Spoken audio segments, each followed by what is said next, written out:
soon as as soon as he come back, then you know. Well, you come up, well, you gonna be back here. Now, Sam, you can come right here. You gonna say something? Yeah. Okay, well, I'll be there. Okay. Eating up. Give me a chair, too. Damn warm, man. I got all of that. Tapestry. Look at this one. Yeah, I'm sorry.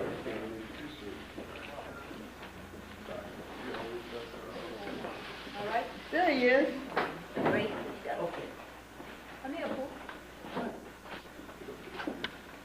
Wow, you need a chair? Yeah, you put it beside the white thing. Got it.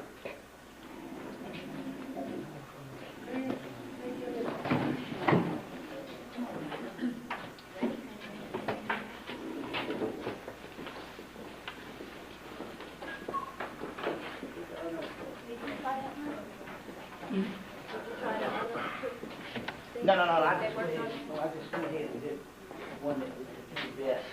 You got the other one? I got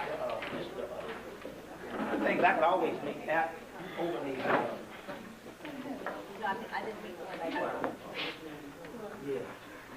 Okay, what we're going to do is we're going to get ready to start and get it rolling, and maybe more people will roll. If they don't, the ones who are here are supposed to be here, and we're supposed to be together and get this knowledge, share the knowledge, and go on from there. We didn't let the rain stop us. The sunshine is right in here, and it's in your hearts and minds, and we're just going to make it bigger and grow. And because of time, I'm going to cut short what I wanted to say, but the essence of it is give yourself a hug, and then give somebody next to you a hug. Oh, yeah, come on, bro. It's real. It helps. Energizes you, energizes us, and it tells them other folks to keep away from you.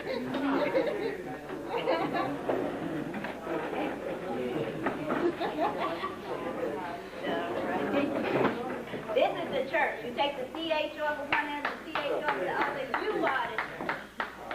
Yeah, come on. Come on with it. And what I would like for y'all to do is, I am the person on WURG with the word of the day. If you have any words, I've been there in a way so that if you listen and go forward, you'll get what I'm saying about this. I have to flavor it ways a little bit, but I still stand tall.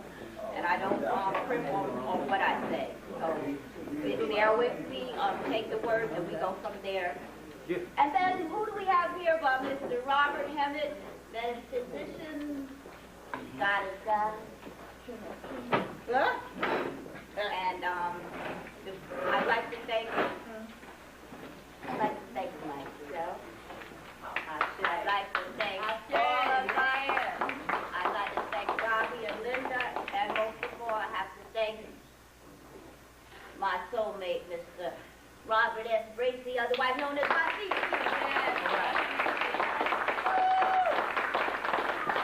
And Ernie for being our video person, and the tape to be ready. Even though we're not going to ask the questions here, if you have a question, you can leave it for me, and I'll make sure it gets answered. Okay? Thank you, and Bobby Hemmitt. Well, glad to be back in my second home, Philadelphia. We spent a lot of time here in the 90s bringing this thing to birth in the incubation stage. We had to get through a lot of esoteric information back then to bring a lot of this information forth. Pretty much now what we've been doing, especially since the 2000s, is basically what we've been doing is we've been basically simmering on the front burner. See, the back burner you can just simmer around, but on the front burner you got to burn. So what happened is in this particular concept of the people who've been in this for a minute, to give you an update, a certain group of us in the 90s had to go through, and we had to unravel all of these particular hidden mysteries that was not only hidden from time, but hidden from the government or the powers that be also. So we had to basically get through just thousands and thousands of pages and books of information. Then in the 2000s, basically, we became entities. And so we basically just went into our own thing and started being the gods. Whether that be chaos or whether that be whatever the deal he is. And that's the way this thing is. You get to a certain level and then you have to become that. And you have to become that. And so in so many words, that was the legacy of the Church of Philadelphia and other people around the country that was a part of that whole thing. We've had numerous conferences and stuff. So in so many words, in retrospect, what we're dealing with now, have been dealing with recently, is not so much an ongoing research based on the materials and the doctrines, because we covered that for the first 9 years of it.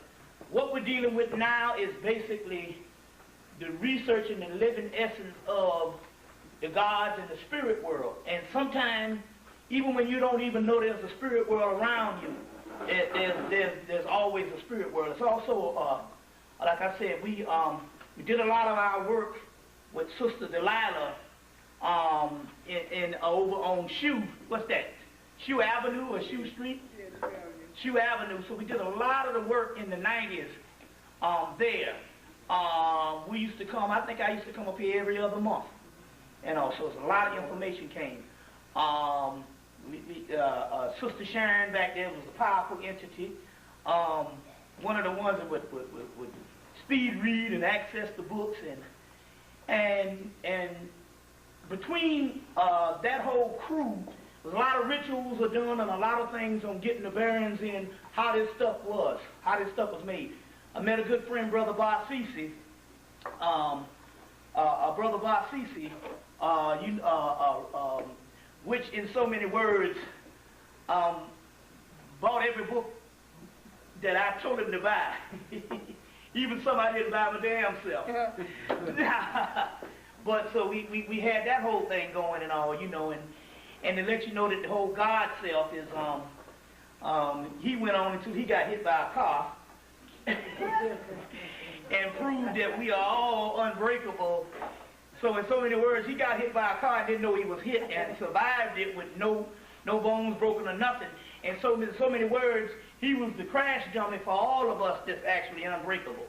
Now it's ironic here because I met a brother in New York, the brother Shabazz, that I'm dealing with now, had some of the same things happen to him, unbreakable, as far as getting thrown out of a five-story window on his head and landing on some bricks. And then that night he was out there standing on the corner, and the people all in the projects were scared. So we had a couple of things that actually happening. During the Million Woman March, I met, which is what is now, believe it or not, my significant other or my goddess. I want to put it that way, because she done told me, don't fuck around and don't address her as goddess. So you need to put the camera on her. I always kind of bust her out. Go ahead. You stand up for a minute and say, hey, people. Yeah, so that's my goddess, known as Linda. She used to live here. She used to dance and was connected with Sun Ra's house and the Sun Ra band, and she used to live here in Philly for a couple of years. And I met her. In Philly. Yeah, I met her here in Philly about 7 or 8 years ago, back at the Million Woman March, and we hooked up. We hooked up by January, March of 2004. So that's how that whole thing happened and stuff, And so we got a good connection going on. A straight-up dictatorship. Ain't no democracy. I'm on the other end of being dictated to. So don't let the pretty face fool you. Yeah, so that whole thing, like I said, she came in and